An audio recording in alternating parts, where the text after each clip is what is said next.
એ હાલો, કેમ છો dear students? ગાલાનું paper શરૂ કરીએ એ પહેલા 5 દિવસની અંદર કે 7 દિવસમાં માસ્ટર સોલ્યુશન્સ તમને નજીકની બુક સ્ટોરમાં મળી જશે, જેની અંદર ગાલાના પેપરનું સોલ્યુશન્સ હશે. બીજી વસ્તુ, આપણી ચેનલના જો 3 લાખ સબસ્ક્રાઈબર થઈ ગયા તો હું તમારા માટે લાવું છું નોન સ્ટોપ 12 કલાકનો આખા દિવસનો ગણિતનો લેક્ચર કે જેમાં એક દિવસમાં આખું ગણિત પૂરું કરીશ. નંબર 2, તમારા માટે ગણિત, વિજ્ઞાન, સમાજ, ઇંગ્લિશ, હિન્દી, ગુજરાતીના 1 શોર્ટ લેક્ચર આવશે. સંકટ સમયની સાંકળ વિભાગ, એમાં બહુ પ્રોબ્લેમ પડે છે ને, એના માટે અમે સ્પેશિયલ બેચ લઈને આવીએ છીએ, સંકટ સમયની સાંકળ. અને બીજું આગાહી, એની અંદર અમે આઈએમપી આપશું સેક્શન BCDના, જે તમને મળી જશે એક્ઝામના 1 મહિના અગાઉથી. તો હમણાં ચેનલ સબસ્ક્રાઈબ કરો અને જેટલો ઝડપથી આખા ગણિતનો લાઈવ લેક્ચરનો વિડીયો જોતો હોય નોન સ્ટોપ 12 કલાકનો, આટલા ઝડપથી 3 લાખ સબસ્ક્રાઈબર સુધી પહોંચાડી દો. હું છું સોહમ અને આપણે આજે ભણવા જઈ રહ્યા છીએ ધોરણ 10ના વિષય વિજ્ઞાનના બોર્ડના મોડલ પેપરનો વિભાગ ડી. આના પહેલાંના વિડીયોમાં આપણે ABC વિભાગની મસ્ત જોરદાર ચાકા જેવી ડિસ્કશન કર્યું છે, એને તમે જોઈ લેજો. અને ફટાફટ હવે શરૂ કરી દઈએ વિભાગ ડી. વિભાગ ડી એટલે ભાઈ 4 ગુણના પ્રશ્નો જેના જવાબો આપણે વિસ્તારથી લખવાના હોય છે. ચાલો જોઈએ. 5 દ્રાવણો ABCDE ને સાર્વત્રિક સૂચક દ્વારા તપાસવામાં આવે છે. ચાલો જોજો, A, B, C અને D એવા 4 દ્રાવણો આપણને આપ્યા છે. A, B, C, D અને E. એની pH અનુક્રમે 4, 1, 11, 7 અને 9. એની pH અનુક્રમે 4, 1, 11, 7 અને 9 આટલી છે. તો કયું દ્રાવણ, એને ઘડીક આપણે જવા દઈએ, પ્રશ્નને ઘડીક સાઈડમાં રાખીએ. પહેલાં આપણે સમજી લઈએ, પહેલાં થોડુંક સમજી લઈએ કે સાહેબ pH હોય ને, pH હોય ને એનું મૂલ્ય 1 થી 14 હોય. pHનું મૂલ્ય 1 થી 14 હોય. એમાં 1 થી 7 અને 7 થી 14, 1 થી 7 અને 7 થી 14 બે વિભાગો આપણે પાડ્યા. આ 7 હોય ને એને કહેવાય તટસ્થ, એને કહેવાય તટસ્થ દ્રાવણ. 7 થી એક બાજુ જાઓ ને, 7 થી એક બાજુ, એમ દ્રાવણની એસિડિકતા વધે, એસિડિકતા વધે, એસિડિકતા વધે વધે. અને 7 થી 14 બાજુ જાઓ ને, 7 થી 14 બાજુ, એમ એની આલ્કલિનિટી એટલે કે એનું બેઝિકતા, બેઝપણું વધે. બરાબર ને? આટલું ખબર પડી ગઈ. pH કેટલી હોય તો કે સાહેબ 1 થી 14, એમાં 1 થી 7 અને 7 થી 14. 7 એટલે કેવું? તટસ્થ. 7 થી માથે બેઝ, 7 થી હેઠે એસિડ. અને 7 પછી તમે આમ આવો ને, 7 પછી 6, 5, 4, એમ એસિડની સાંદ્રતા વધતી જાય, એસિડની સાંદ્રતા વધતી જાય. તો આપણે એક કામ કરીએ, આને છે ને ચડતા ક્રમમાં ગોઠવીએ. અને ચડતા ક્રમમાં ગોઠવો તો આને ચડતા ક્રમમાં 1, 4, 7, 9 અને 11, હે ને? 1, 4, 7, 9 અને 11. તો 1 એટલે કયું દ્રાવણ? તો કે સાહેબ B. એની કરતાં pH વધારે કોની? તો કે A ની. એની કરતાં pH વધારે કોની છે? એની કરતાં pH વધારે 7. 7 એટલે કોણ ભાઈ? D. એની કરતાં pH વધારે કોની? 9 એટલે E. અને એની કરતાં pH વધારે કોની? 11 એટલે C. તો એનો મતલબ કે આ બધા દ્રાવણ છે એ એસિડિક છે, આ એસિડિક. આ બધા દ્રાવણ છે એ આલ્કલાઇન એટલે બેઝિક.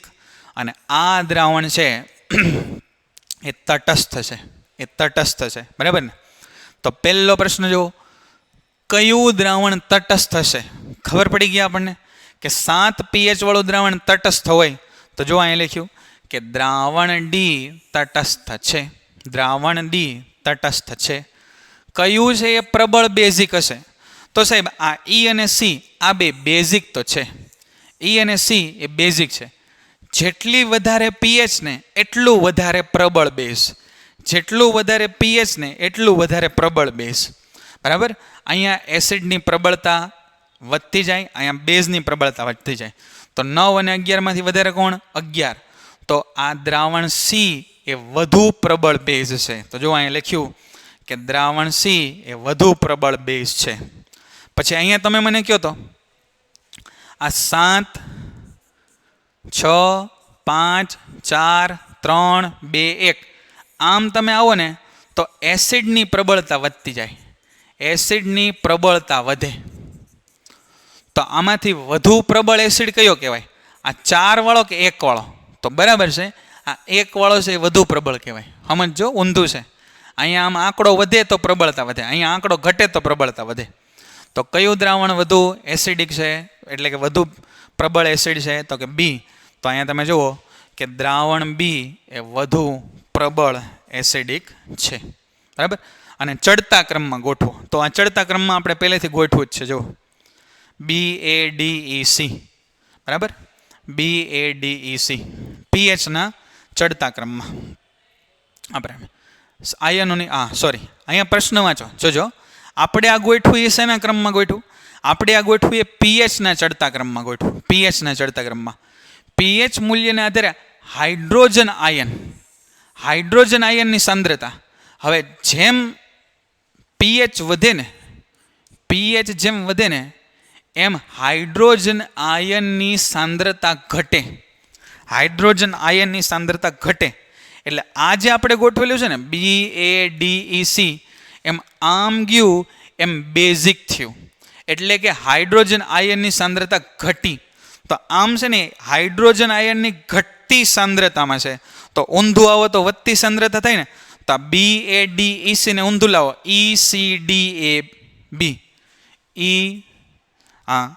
CEDAB. બરાબર ને? જો અહીંયા CEDAB. સમજી ગયા? બરાબર. આમ જાઓ, ફરીવાર આપણે ટૂંકમાં કહી દઈએ, ટૂંકમાં ફરીવાર એની માહિતી મેળવી દઈએ આપણે કે અહીંયા તમે ગયા તો એની આલ્કલિનિટી વધી, એટલે કે બેઝપણું વધે, અને હાઇડ્રોજન આયનની સાંદ્રતા ઘટે. તો આમ આવો તો હાઇડ્રોજન આયનની સાંદ્રતા વધે. એટલે CEDAB, CEDAB. આગળ વધીએ ફટાફટ. તો ભાઈ પેન્ટેડ લર્નિંગ એપ્લિકેશન વિદ્યાપથ 1.0 બેચ શરૂ થઈ રહી છે, જેમાં ભારે ધરખમ ડિસ્કાઉન્ટ અત્યારે દિવાળીમાં ચાલુ છે. તો ફટાફટ બધા છે એમાં જોડાઈ જવાનું છે, જેમાં આપણે તમારું રિઝલ્ટ જોરદાર બને એટલા માટે રેપિડ રિવિઝન બેચ ચલાવવાના છીએ અને સાથે સાથે પેપર સોલ્યુશન કરવાના છીએ. જો આ બાબતે કાંઈ પ્રશ્ન તમને હોય તો 8620 નંબર એ આપણો ઓફિસનો છે, જેમાં તમે સંપર્ક કરી શકો છો. ચાલો આગળ આવી જઈએ. આ એપ્લિકેશનનો આપણો લેઆઉટ છે, પેન્ટેડ લર્નિંગ એપ્લિકેશન. હવે વાત કરીએ પ્લાસ્ટર ઓફ પેરિસ કેવી રીતે બને. પ્લાસ્ટર ઓફ પેરિસ અને પાણી વચ્ચે થતી પ્રક્રિયા દર્શાવો, તેનું સમીકરણ લખો અને ઉપયોગ લો. દરેક સવાલ તમારે ધ્યાનથી વાંચવાનો. પ્લાસ્ટર ઓફ પેરિસની બનાવટ એટલે પહેલો પ્રશ્ન. પ્લાસ્ટર ઓફ પેરિસ અને પાણી વચ્ચે પ્રક્રિયા એટલે બીજો પ્રશ્ન. અને પ્લાસ્ટર ઓફ પેરિસના ઉપયોગો એટલે ત્રીજો પ્રશ્ન. ઘણીવાર કેવું થાય કે છોકરા ઉતાવળમાં છે ને આવડતું હોય છતાંય તે જે અધૂરું લખીને આવે, અને અધૂરું લખવાના કારણે માર્ક કપાય. 3 પ્રશ્નો છે ને 3ના ઉત્તર આપણે આપવા પડે. પ્લાસ્ટર ઓફ પેરિસ કઈ રીતે બને? તો કે સાહેબ આ કેલ્શિયમ સલ્ફેટ અને એની સાથે પાણીના 2 અણુઓ એટલે CaSO4 2H2O. બરાબર. આ પહેલી પ્રક્રિયા, આ પ્રક્રિયા જીપ્સમ, અને એમાંથી પ્લાસ્ટર ઓફ પેરિસ આપણે બનાવશું. તમે આમાં લખી નાખો. આ CaSO4 2H2O છે સાહેબ. CaSO4 2H2O છે. આને તમે 373 કેલ્વિન તાપમાને ગરમ કરો. એટલે તમે અહીં નહીં લખી નાખો, તમારે એને અલગથી લખવાની જરૂર નથી. તમે અહીં નહીં લખી નાખો 373 કેલ્વિન તાપમાન. બરાબર, આ આંકડામાં કોઈ ફેરફાર થવો જોઈએ નહીં. તો જીપ્સમને, આ જીપ્સમનું સૂત્ર છે કેલ્શિયમ સલ્ફેટ ડાયહાઇડ્રેટ. જીપ્સમને 373 કેલ્વિન તાપમાને ગરમ કરતાં પાણીનો અણુ ગુમાવે. જો એ પાણીનો અણુ ગુમાવે અને શું બને તો કે calcium sulphate hemihydrate. Calcium sulphate hemihydrate, hemi એટલે અડધું, કેલ્શિયમ સલ્ફેટ હેમીહાઇડ્રેટ બને. એને જ આપણે પ્લાસ્ટર ઓફ પેરિસ કીધું, પીઓપી કીધું. બરાબર, તો આ વાત થઈ ગઈ. ફરીવાર શું કીધું તો કે જીપ્સમને, જીપ્સમ એટલે ચિરોડી, આ જીપ્સમને 373 કેલ્વિન તાપમાને ગરમ કરો એટલે એમાંથી 2 પાણીના અણુઓમાંથી 1.5 પાણીના અણુઓ નીકળી જાય. હવે એકચ્યુઅલી 1.5 પાણીના અણુઓ ન નીકળે, પણ આવા 2 અણુમાંથી 3 પાણીના અણુઓ છૂટા પડે. પ્લાસ્ટર ઓફ પેરિસના 2 અણુઓમાંથી 3 પાણીના અણુઓ છૂટા પડે એટલે એકમાંથી 1.5 એવું કહેવાય. બાકી આવા અડધા અડધા અણુઓ થાય નહીં. તો આ કેલ્શિયમ સલ્ફેટ ડાયહાઇડ્રેટ એટલે જીપ્સમને 373 કેલ્વિન તાપમાને ગરમ કરો તો પાણીનો અણુ છૂટો પડે અને કેલ્શિયમ સલ્ફેટ હેમીહાઇડ્રેટ મળે. તો આ પહેલા પ્રશ્નનો આપણો જવાબ થયો. એની અને પાણીની પ્રક્રિયા, તો આની પાણી સાથે એટલે આ રિવર્સ પ્રોસેસ થઈ ને, અને આમ લખ્યું તો પ્લાસ્ટર ઓફ પેરિસ બન્યું.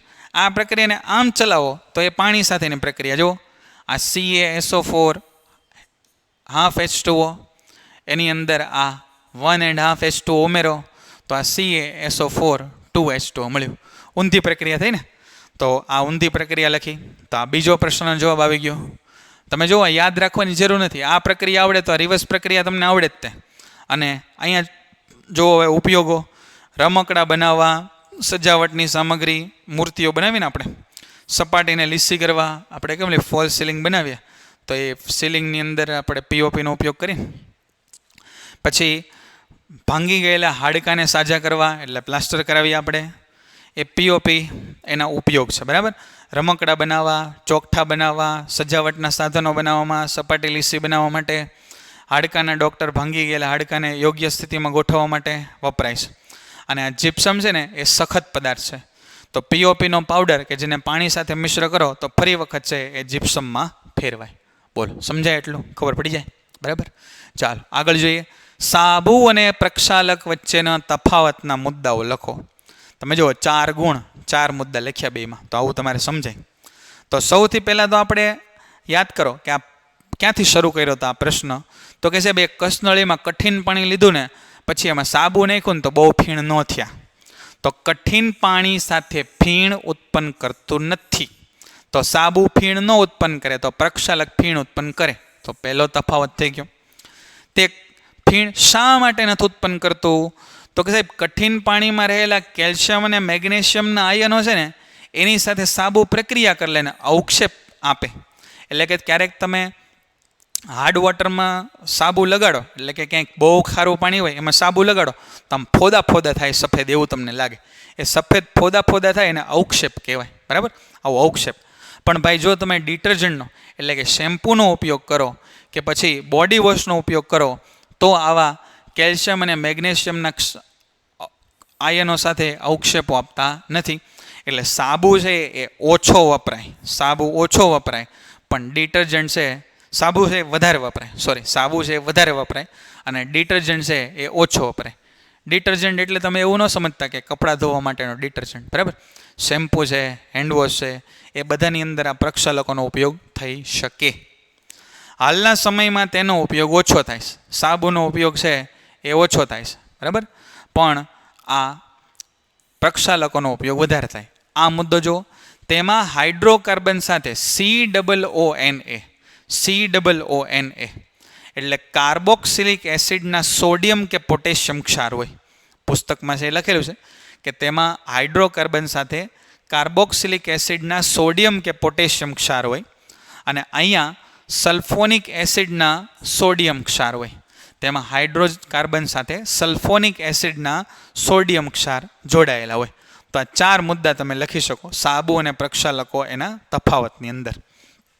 ચાલો, નીચે આપેલા સંયોજન માટે ક્રિયાશીલ સમૂહના નામ અને ક્રિયાશીલ સમૂહના સૂત્ર લખો. પ્રોપેનોલ અને પ્રોપેનોન.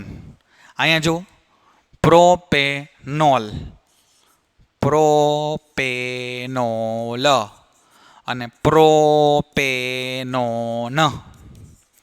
પ્રોપેનોલની સંધિ છૂટી પાડો. એ થાય સાહેબ પ્રોપેન વત્તા ઓલ. પ્રોપેન વત્તા ઓલ. અને પ્રોપેનોનની સંધિ છૂટી પાડો.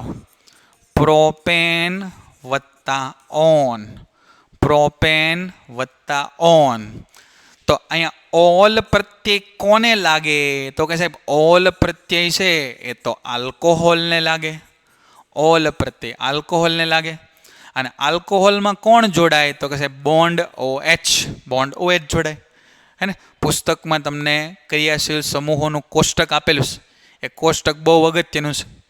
અવારનવાર એમાંથી પ્રશ્નો પૂછાય છે. પ્રોપેન પ્રોપેન પ્રોપ એટલે કેટલા કાર્બન થાય? 3 કાર્બન થાય. આ બધાને યાદ છે ને? Meth, eth, prop, but, pent, hex, hept, oct, non અને ડેક. આ મીથ એટલે 1, ઇથ એટલે 2, પ્રોપ એટલે 3, બ્યુટ એટલે 4, પેન્ટ એટલે 5, હેક્સ એટલે 6, હેપ્ટ એટલે 7, ઓક્ટ એટલે 8, નોન એટલે 9 અને ડેક એટલે 10. તો પ્રોપ એટલે અહીંયા 3 કાર્બનની વાત છે. બરાબર? તો આ તમને નામ આવડે. મિથ તો methane, ethane, propane, butane. Methanol, ethanol, propanol, butanol. તો આ નામ બનાવવામાં તમને કામમાં આવશે. આ પ્રત્યયો તો પ્રોપેન એટલે 3 કાર્બન અને ઓન. ઓન કોને લાગે? તો કે કીટોન. કીટોન સમૂહ છે સાહેબ. કીટોન સમૂહ. આ કીટોન સમૂહને છે એ ઓન લાગે. અને કીટોન સમૂહ એટલે bond C double bond O. આમ આમ કીટોન સમૂહ છે એ આવી રીતે સી ડબલ બોન્ડ ઓ. બરાબર? Bond C double bond O. અને આજુબાજુમાં છે ને કાર્બન બીજા આવી જાય. અહીંયા કાર્બન આવે, અહીંયા કાર્બન આવે. આ કાર્બનની સંયોજકતા કેટલી બાકી? 3. તો અહીંયા 3 હાઇડ્રોજન જોડાઈ જાય. આની સંયોજકતા કેટલી બાકી? 3. તો અહીંયા 3 હાઇડ્રોજન જોડાઈ જાય. તો આ બન્યું ને છે CH3COCH3. આ પોતે ખુદ પ્રોપેનોન છે. બરાબર? તો મેં તમને કીધું કે ક્રિયાશીલ સમૂહો એનું કોષ્ટક તમે યાદ કરી લો. એમાંથી આ પ્રશ્નો પૂછાય છે. ટૂંક નોંધ લખો લસિકા. ટૂંક નોંધ લખો લસિકા. તો પુસ્તકમાં તમને ટૂંક નોંધ આપેલી છે લસિકા. એને આપણે જોતા જઈએ. લસિકા છે એ પરિવહન કાર્ય સાથે સંકળાયેલું રંગવિહીન પ્રવાહી છે. પરિવહન કાર્ય સાથે સંકળાયેલું છે. કેશિકાઓની દિવાલમાં આવેલા છિદ્રો દ્વારા કેટલાક પ્રમાણમાં રુધિર રસ, પ્રોટીન અને રુધિર કોષો પેશી કોષોના અવકાશમાં આવે છે અને લસિકાનું નિર્માણ થાય છે. લસિકાની અંદર શું હોય સમજો તમે. બેઝિકલી કે અહીંયાથી છે એ રુધિર જાય છે. અહીંયાથી છે ને એ રુધિર જાય છે. બરાબર? રુધિર અહીંયાથી વહે છે. અને રુધિરમાંથી અમુક રુધિર રસ, પ્રોટીન અને રુધિર કોષો અહીંયાથી બહાર નીકળી જાય. અહીંયાથી બહાર નીકળી જાય અને આજુબાજુ બધી જગ્યાએ વયા જાય. આજુબાજુ બધી જગ્યાએ વયા જાય. બીજા બધા કોષો પાસે વયા જાય. એ જે અહીંયાથી રુધિર વાહિનીમાંથી જે બહાર નીકળી ગયું ને આ બધું રુધિર રસ, પ્રોટીન, રુધિર કોષો, પેશી કોષોના અવકાશમાં અહીંયા બધી પેશીઓ અહીંયા બધું ત્યાં વયા જાય. એને લસિકા કહેવાય. લસિકા છે એ રુધિરમાંથી બન્યું તો કોના જેવું હોય? તો કે રુધિરના રુધિર રસ જેવું જ હોય. પણ કેવું હોય? તો કે રંગવિહીન હોય. એમાં પ્રોટીન હોય પણ કેવું હોય? તો કે ઓછી માત્રામાં હોય. લસિકા શું કરે? એનો ધંધો શું છે? તો કે નાના આંતરડામાં પાચિત ચરબીનું શોષણ કરે અને તેનું વહન કરે. નાના આંતરડામાં આપણને ખબર છે કે મુખ્ય પાચનનું કામ કોણ કરે? તો કે નાનું આંતરડું કરે છે. એ નાના આંતરડામાં છે એ ચરબીનું શોષણ કોણ કરે? લસિકા. અને એ બધી જગ્યાએ પહોંચાડે. કેમ તમે જાડા થઈ જાવ, ચરબીના થર જામી છે ને, એ ચરબી પહોંચાડવાનું કામ કોણ કરે? લસિકા કરે. બાહ્ય અવકાશમાંથી વધારાનું પ્રવાહી ખેંચી લઈને રુધિરના પ્રવાહમાં પાછું મોકલે. બાહ્ય કોષીય અવકાશમાંથી વધારાનું પ્રવાહી ખેંચીને રુધિરમાં મોકલે. હવે જો અહીંયા મેં તમને શું કીધું કે અહીંયાથી રુધિર જાય છે. એમાંથી જે બહાર નીકળ્યું ને એ જ પોતે લસિકા. અને આ લસિકા પછી આખા ગામમાં ફરશે. આખા ગામમાં ફરે એટલે આપણા અંદરના શરીરના કોષો, પેશી એની આજુબાજુ ફરે. એ પોતાનું કામ નિપટાવશે અને પાછું આની અંદર છે એ ભળી જશે. પાછું આની અંદર ભળી જાય. જ્યાંથી નીકળું ત્યાં પાછું ભળી જાય. તો તમે થોડુંક સમજવાની કોશિશ કરજો. ઘણા બધા વિદ્યાર્થીઓને આ લસિકા સમજવામાં બહુ તકલીફ પડે. તો લસિકા એટલે ભાઈ બીજું કાંઈ નથી કે આ જે રુધિર વાહિનીઓ છે ને, આ રુધિર વાહિનીઓ એમાંથી જ રુધિરના કેટલાક ઘટકો એટલે કે રુધિર રસ, પ્રોટીન અને રુધિર કોષો એ નીકળી જાય. એ જે થોડો ઘણો વસ્તુ નીકળી ગઈ ને એને લસિકા નામ આપ્યું.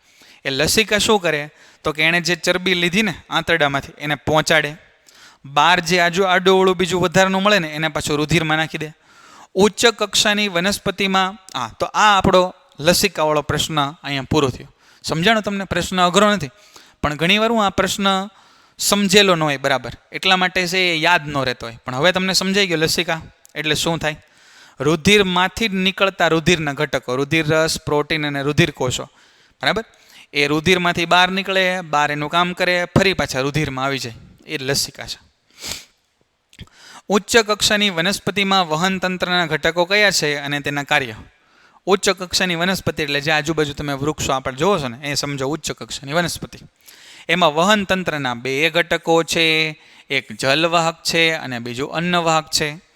જલવાહક નામથી ખબર પડે કે મૂળ દ્વારા જમીનમાંથી શોષાયેલા પાણીનું અને ક્ષારોનું દ્રાવણ વનસ્પતિના વિવિધ ભાગો સુધી લઈ જાય. પાણી ક્યાં દઈએ? પાણી આપણે વનસ્પતિની ઉપર છાંટીએ, મૂળમાં નીચે જાય ને પાણી, તો મૂળમાંથી પાણી લે અને ક્યાં જાય તો કે બધે જાય, આખા ઝાડની અંદર જે જગ્યાએ પહોંચવાનું છે એ બધી જગ્યાએ જાય. તો આ જલવાહક શું કરે? મૂળમાંથી પાણી લે અને જરૂરી જગ્યાએ પહોંચાડે. તો જલવાહકનો ધંધો એ છે. અન્નવાહક શું કરે? ખોરાક ક્યાં બને? વનસ્પતિનું રસોડું કોણ કહેવાય? પર્ણ, બરાબર ને? બીજી જગ્યાએ બને પણ મોટા ભાગે સમજો પર્ણમાં. તો પર્ણમાંથી જે ખોરાક બન્યો એ બીજી જગ્યાએ પહોંચાડે. તો પ્રકાશ સંશ્લેષણની નિપજોનું પર્ણથી વનસ્પતિના વિવિધ ભાગો તરફ વહન કરે. જલવાહક આ વૃક્ષ,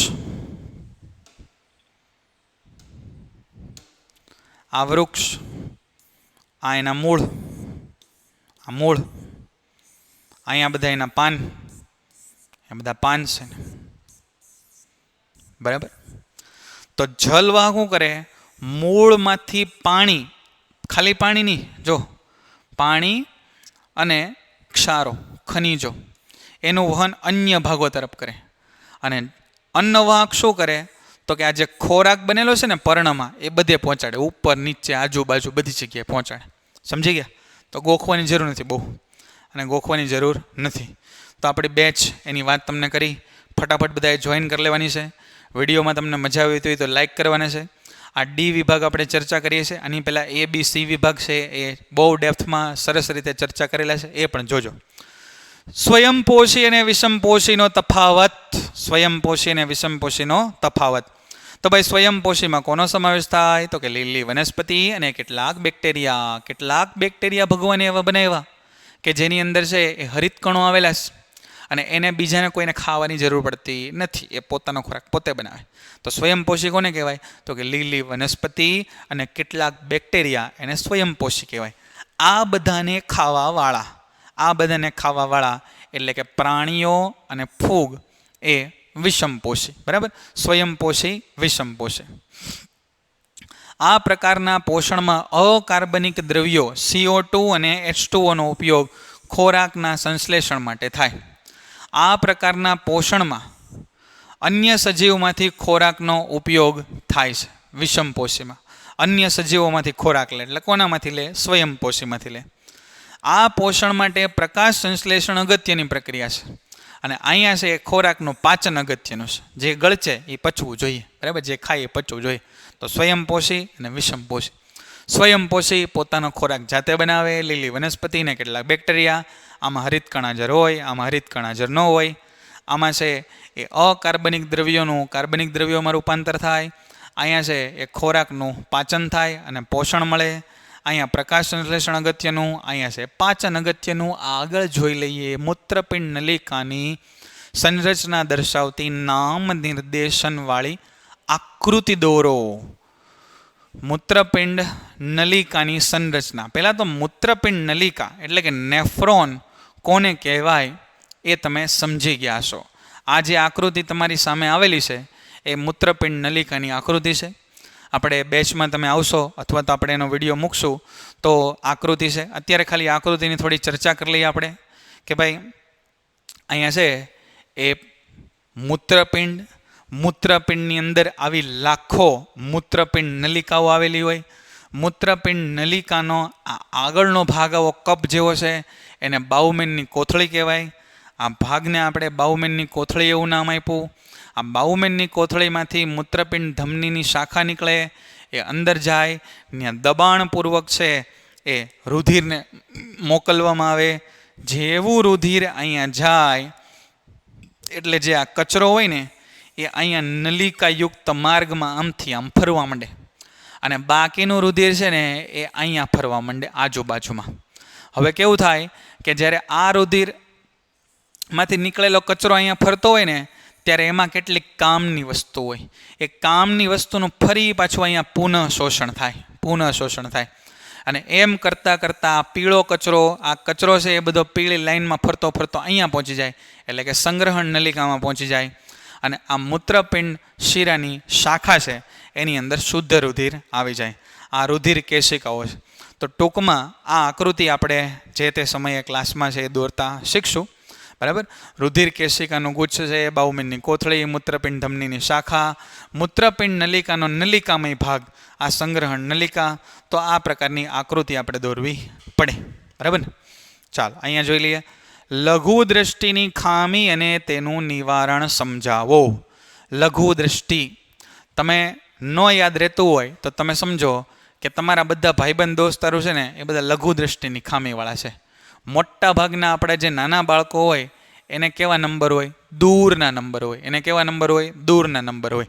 આ દૂરના નંબરવાળા જે વ્યક્તિઓ હોય એને લઘુ દ્રષ્ટિની ખામી અથવા માયોપિયા કહેવાય. એ કઈ રીતે નિવારણ કરવાનું એની વાત આપણે કરવાની છે. હવે અહીંયા તમે સમજો, અહીંયા આપણને આંખનું ચિત્ર આપ્યું છે. અહીંયાથી કિરણો આવે છે દૂરની વસ્તુમાંથી કિરણો આવ્યા. આ દૂરની વસ્તુમાંથી કિરણો આવીને અહીંયા નેત્રમણી ઉપર પડે, અને નેત્રમણી ઉપર પડીને જો બરાબર અહીંયા નેત્રપટલ ઉપર આવે ને ભાઈ, તો એકદમ ચોખ્ખું HD દ્રશ્ય બતાય જો અહીંયા આવે તો. પણ અહીંયા આગળ કેવું થાય કે આ માયોપિયાની ખામીમાં શું થાય તો કે આ લેન્સ છે ને એટલે કે નેત્રમણી એ વધારે જાડો થઈ જાય. અને વધારે જાડો થાય ને એટલે જેટલા વાળવા જોઈએ કિરણોને, માનો કે આટલા વાળવા જોઈએ, એનાથી વધારે વાળી દે. અને વધારે વાળી દે એટલે શું થાય તો કે ભાઈ પ્રતિબિંબ છે ને એ આગળ રચાય. પ્રતિબિંબ ક્યાં રચાય તો કે અહીંયા આગળ નેત્રપટલની આગળ રચાય. એટલે વસ્તુ સ્પષ્ટ દેખાય નહીં. પહેલાં તમને કન્સેપ્ટમાં સ્પષ્ટ થાવ, ક્લિયર થાવ કે આ છે એ આંખ છે, અહીંયા ક્યાંક લેન્સ છે, અને આ સમજો એ નેત્રપટલ છે. અહીંયા પડે ને કિરણો ભેગા થાય ને તો ક્લિયર દેખાય. અહીંયા આની આગળ આની પાછળ કેન્દ્રિત થાય ને તો કિરણો, તો વસ્તુ ચોખ્ખી દેખાય નહીં. તો લેન્સ દ્વારા વધુ વક્રીભવન થાય એટલા માટે પ્રતિબિંબ ક્યાં રચાય? આગળ. પણ આગળ રચાય તો મેળ આવે નહીં, તો ધૂંધળું દેખાશે. તો લેન્સ જાડો થાય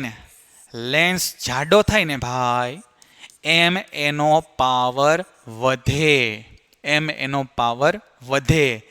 એમ એની કેન્દ્ર લંબાઈ ઘટે. તો વધેલા પાવરને શું કરવો પડે? ઘટાડવો પડે. આપણે ક્યારેક કે ભાઈ આનો પાવર બહુ વધી ગયો, આનો પાવર ઘટાડવો પડશે. તો આ જે લોકોને દૂરનું દેખાતું ન હોય ને એના લેન્સનો પાવર કેવો હોય? વધી ગયો હોય. બરાબર. તો વધેલા પાવરને ઘટાડાય કેમ તો કે ભાઈ પોઝિટિવ વસ્તુને તમે નેગેટિવ આપો ને તો એ ઘટે. તો બહિર્ગોળ લેન્સ હોય ને ભાઈ એનો પાવર પોઝિટિવ હોય, અંતર્ગોળ લેન્સ હોય ને એનો પાવર નેગેટિવ હોય. તો આ વધેલા પાવરવાળા લેન્સની આગળ જો ઓછા પાવરવાળો એટલે કે ઋણ પાવરવાળો લેન્સ મૂકી દો ને, અંતર્ગોળ લેન્સ, તો આ ખામીનું નિવારણ થઈ શકે. આઈ હોપ તમને સમજણ હશે આ. બરાબર. ફરીવાર જુઓ, લઘુ દ્રષ્ટિની ખામી એટલે શું કહેવાય? આંખની ખામી કે જેમાં વ્યક્તિને નજીકની વસ્તુઓ તો દેખાય પણ દૂરની વસ્તુઓ સ્પષ્ટ દેખાય નહીં, એને લઘુ દ્રષ્ટિની ખામી કહે છે. લઘુ દ્રષ્ટિની ખામીવાળા વ્યક્તિમાં દૂરબિંદુ અનંત અંતરેથી ખસીને નજીક આવે છે. જુઓ ભાઈ, સાધારણ આંખવાળા એટલે મારી જેવા જેને ચશ્માના નંબર નથી, એનું દૂર બિંદુ અનંત અંતરે હોય. એટલે અનંત અંતરે રહેલી વસ્તુ મને સ્પષ્ટ દેખાય. બરાબર છે? તો સ્પષ્ટ દેખાય. પણ આ લોકો એટલે જે માયોપિક હોય, માયોપિયાની ખામી હોય એવા લોકોને કેવા કહેવાય? માયોપિક કહેવાય. તો એ માયોપિક લોકોને કેવું હોય? એનું દૂરબિંદુ નજીક આવી ગયું હોય. એટલે બહુ દૂરની વસ્તુ એને સ્પષ્ટ ન દેખાય, પણ એ વસ્તુને તમે નજીક લાવો તો કોઈ એક અંતર એને સ્પષ્ટ દેખાવા માંડે. તો દૂરબિંદુ અનંત અંતરેથી ક્યાં આવી જાય? તો કે ખસીને આંખની નજીક આવી જાય, જેથી આ વસ્તુ એને સ્પષ્ટ દેખાતી નથી. તો હવે એનું કંઈક નિવારણ કરો. નિવારણ કરતાં પહેલાં એનું કારણ આપો કે આવું કેમ થયું. તો કે ભાઈ આંખના લેન્સની વક્રતા વધી ગઈ. આપણે કીધું કે લેન્સ જાડો થઈ ગયો. અને લેન્સ જાડો થવાના કારણે આંખના લેન્સ વચ્ચેનું અંતર વધારે હોવાથી લઘુદ્રષ્ટિની ખામી, નેત્રપટલ અને લેન્સ વચ્ચેનું અંતર. આવું ન લખાય. નેત્રપટલ અને લેન્સ વચ્ચેનું અંતર, એના કરતાં આપણે એવું લખીએ કે પ્રતિબિંબ ક્યાં રચાય છે? નેત્રપટલની આગળ. એટલે આપણને વસ્તુ સ્પષ્ટ દેખાતી નથી અને લઘુદ્રષ્ટિની ખામી સર્જાય છે. તો ભાઈ ખામી તો થઈ ગઈ, તો હવે એને દૂર કઈ રીતે કરવી?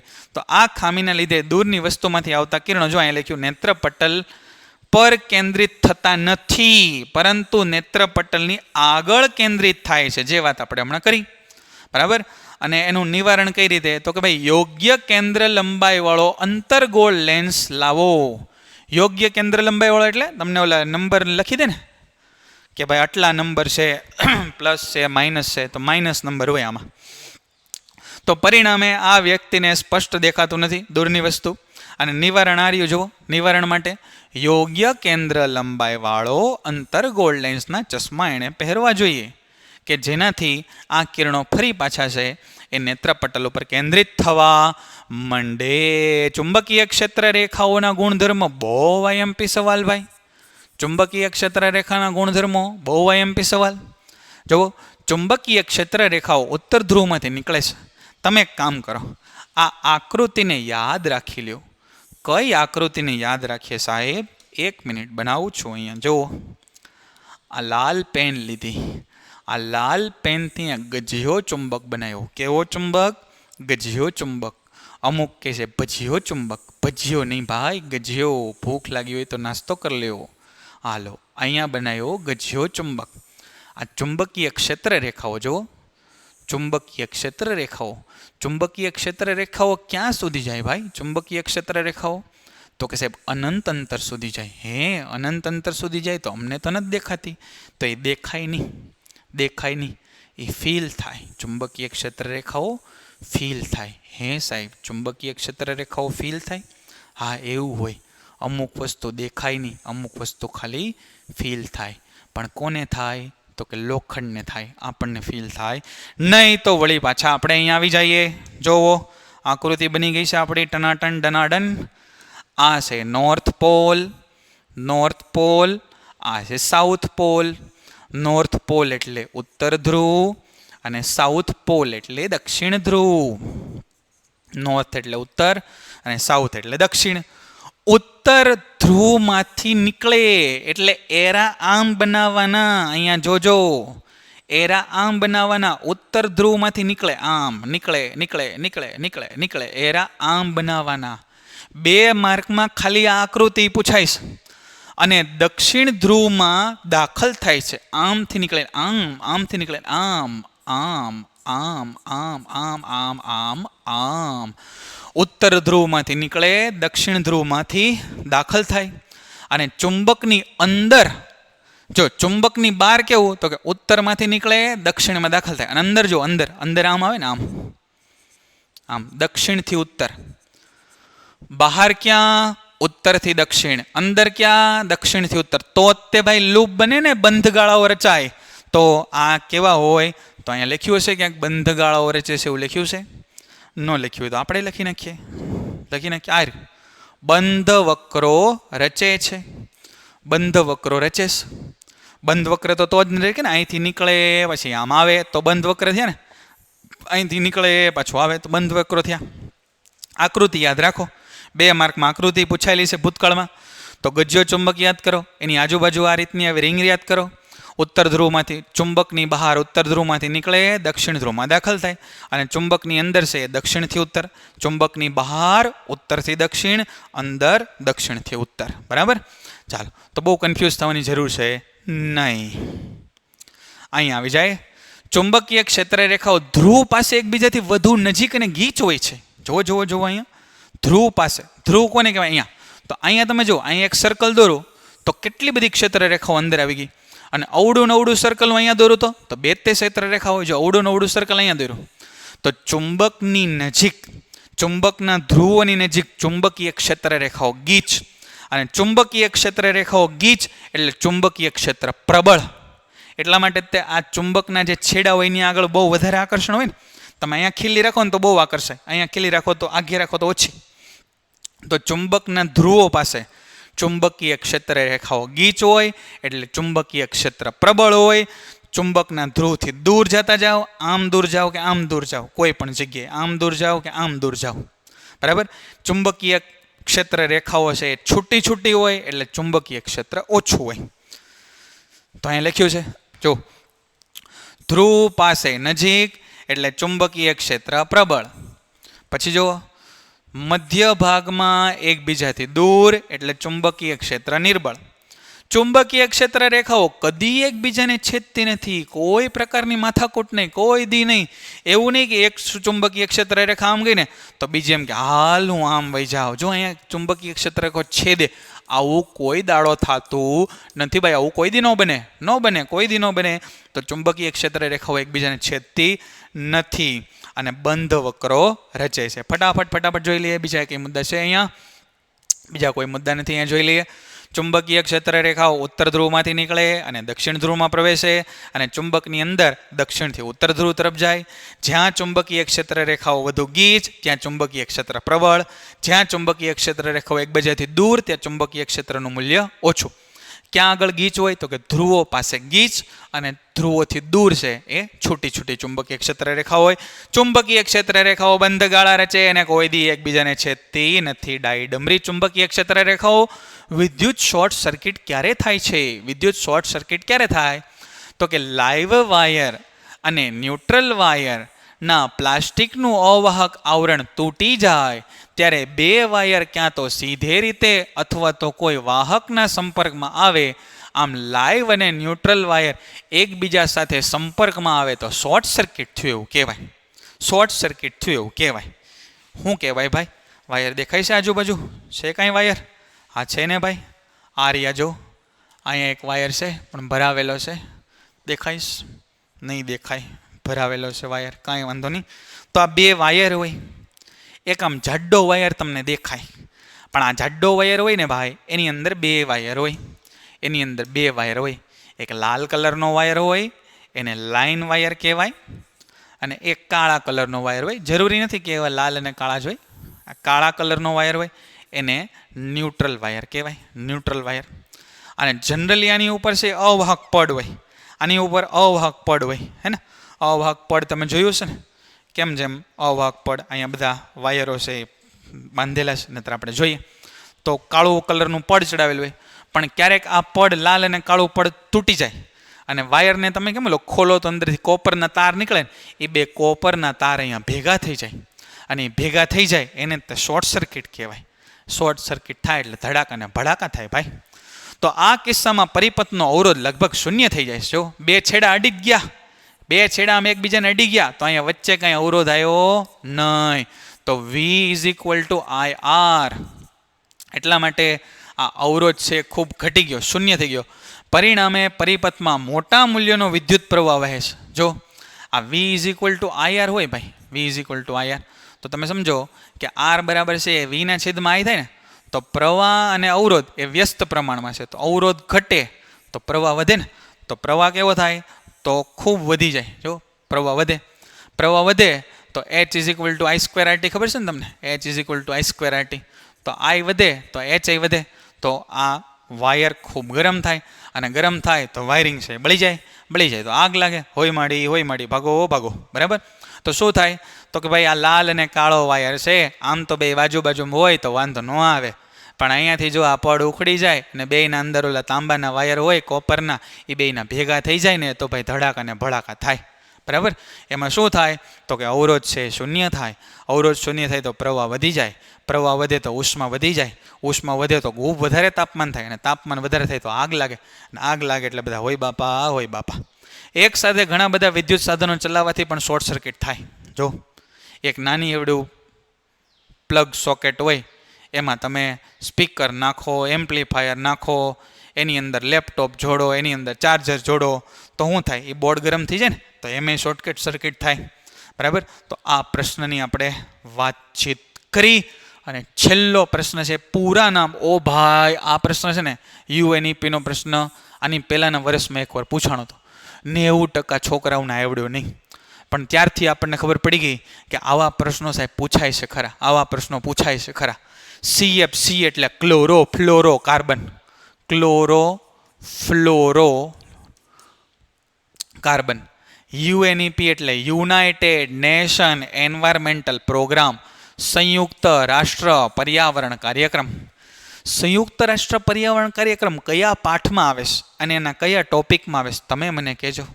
સંયુક્ત રાષ્ટ્ર પર્યાવરણ કાર્યક્રમ કયા ચેપ્ટરના કયા ટોપિકમાં આવે છે મને કહેજો. આ પ્રશ્ન 2 વાર પૂછાણો છે ભાઈ, આઈએમપી પ્રશ્ન છે. નિવેશન તંત્રમાં વિઘટકોની ભૂમિકા, આ પણ ભૂતકાળમાં પૂછાયેલો છે, આ પણ ભૂતકાળમાં પૂછાયેલો છે. વિઘટકો શું કરે? વિઘટકો શું કરે ભાઈ?